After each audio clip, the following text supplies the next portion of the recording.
Frank stood in front of the mirror and looked at his reflection with excitement. Today, he would take his girlfriend on a date to a restaurant for the first time. He had been preparing for this event for so long, and today he finally made up his mind. Frank's mother, a thin woman with calloused hands from hard work, enthusiastically looked at her son and once again noticed how he resembled his father, who had passed away so early in life. Remembering her husband, the woman's heart filled with pain and longing. No, she had managed to get her share of female happiness in marriage, but if it were not for her husband's severe wound in the war, their happy life together would have lasted longer. One good thing was that she had raised a fine son, an excellent student.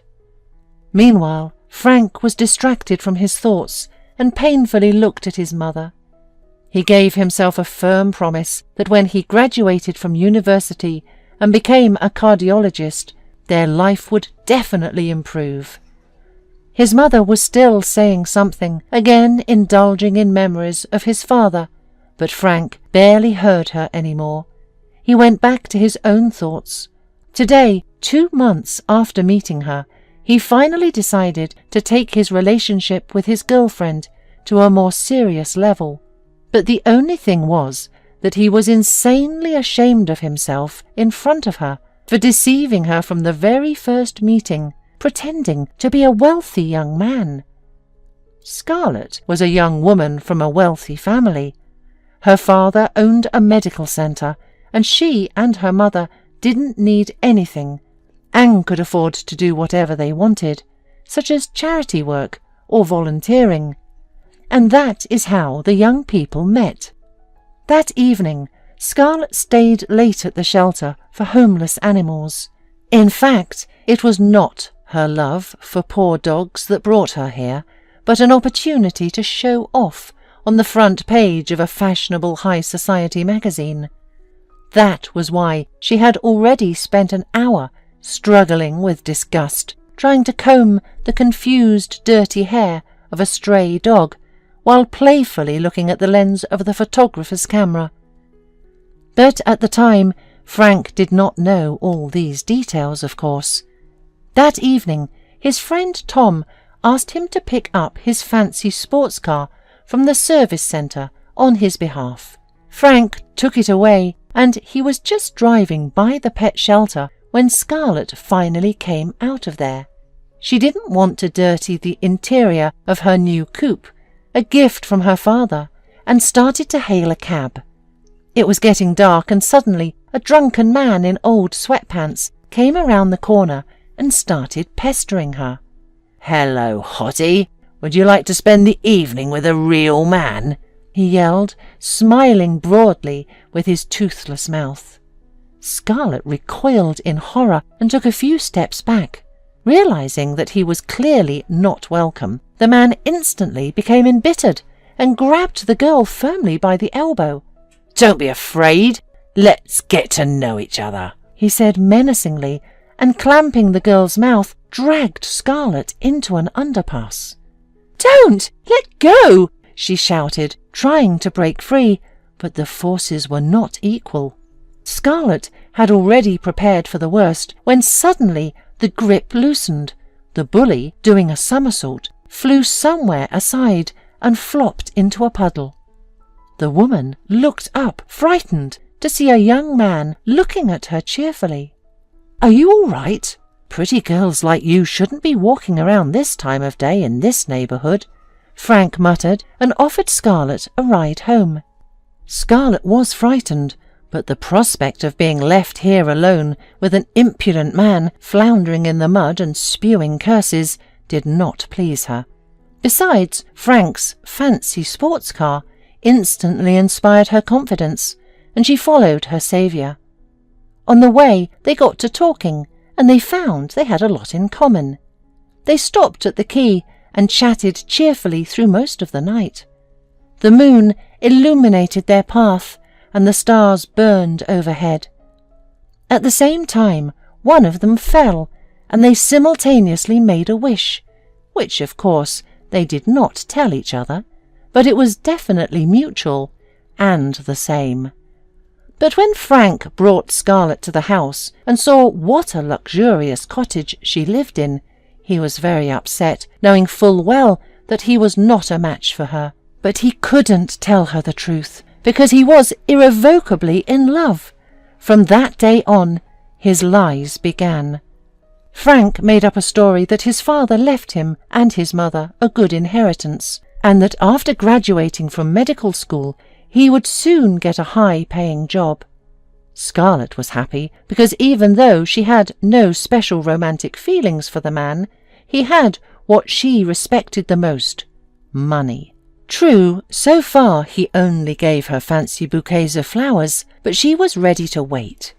But the day before their meeting at the restaurant, there was a real disaster, about which Frank knew nothing.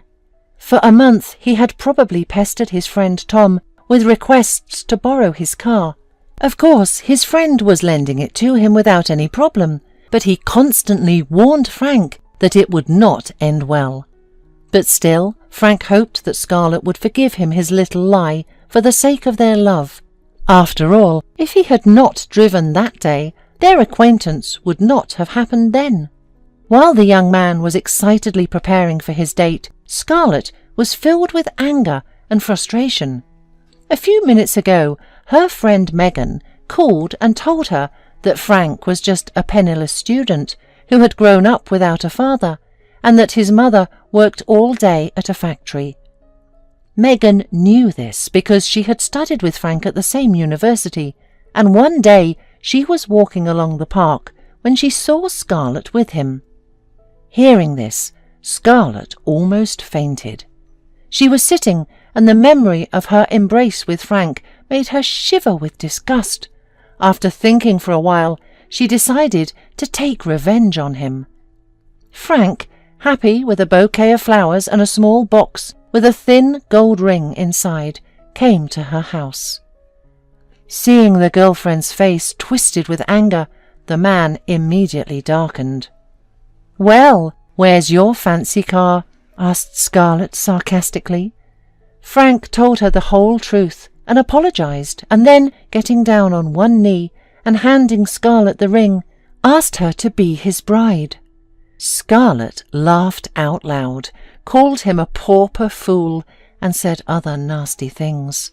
Then she grabbed the bouquet and slapped Frank in the face while throwing the box with the ring on the road. Several months have passed since that evening. Frank's pain has somewhat subsided. Soon he graduated from university and began his residency at the cardio-surgical department of the city's main hospital. He devoted all his time to his work, gaining experience from his fellow doctors. One day, at the very end of his internship, an elderly woman in poor condition was brought to the hospital. It was a weekend day, and none of the experienced doctors were present, and Frank conducted his first complicated surgery himself. He was happier than ever that he was able to save the woman's life, but he considered he had only done his duty. A few more years passed. During this time, Frank became a full-fledged doctor who was appreciated by the management and paid a good salary. He saved more than one life, and during this time he completely forgot about his failed engagement. In addition, he met a good woman named Teresa, who worked as a nurse, and between them there was real, sincere feelings. The young people began to prepare for their wedding. Meanwhile, everything in Scarlett's life changed abruptly. Her father was imprisoned for big fraud with medical drugs, and their property was sold for debt. She and her mother had to move into a rented apartment and think about how to make a living. One day, Scarlett was standing at a bus stop waiting for the bus after another unsuccessful job interview. Suddenly, a fancy sports car stopped, and Scarlett, to her great surprise, saw Frank at the wheel. For a moment she was speechless. Frank smiled and offered her a ride home. The woman agreed because she didn't want to go on the bus with the other workers, and besides, she was curious about Frank's life. "How are you doing, Frank? You probably heard what happened to our family. Life isn't fair. By the way, did you borrow the car from a friend again?" asked Scarlett, a little arrogantly. "No, I bought that car myself. I'm doing great. I work as a cardiac surgeon. There's a waiting list for my surgery for months to come. And I heard about your father. I'm sorry for you," Frank answered simply. Scarlett, hearing that Frank now had the money, quickly realized that maybe this would be her chance, and smiling languidly, touched Frank's hand and said, "Frank, forgive me. I was wrong then. I was outraged, and really I apologize for what I did. Maybe let's start over? You were in love with me."